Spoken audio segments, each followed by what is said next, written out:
नमस्कार दर्शक बंधु न्यूज लक्ष्मी 7 रे आपण मानकु स्वागत करुछि मु रुक्साना।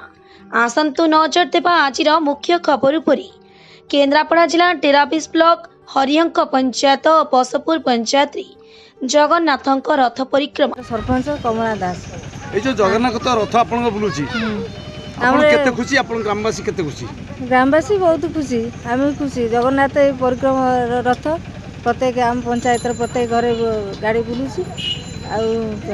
गोटे गुआ मुठाई चा अरुआ चाउल समस्त घर आदा हो पूरी पठा हम।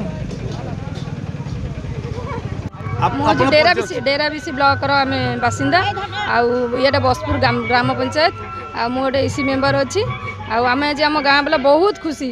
मैं सका उठी चारिआडे माने झोटी चिता पकई धुआ धुई करी माने बहुत समस्ते खुशी अच्छा। आम गाँव भी भोजी भात हो घोड़ा नाच भी चलती। केते दिन चली भोजी भात?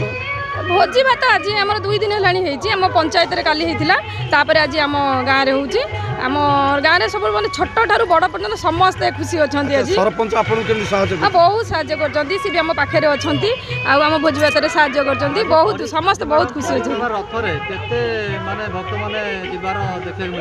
आम निहाती 300 खंडे समस्त मैंने ठाए ठाए चिता पकईकरी सब अपेक्षा रखी से रथ पलि गले बोली से माने गाँव माने पलि साइकी पलि जाइछन्ती। आम एठी केते जण रहिछु।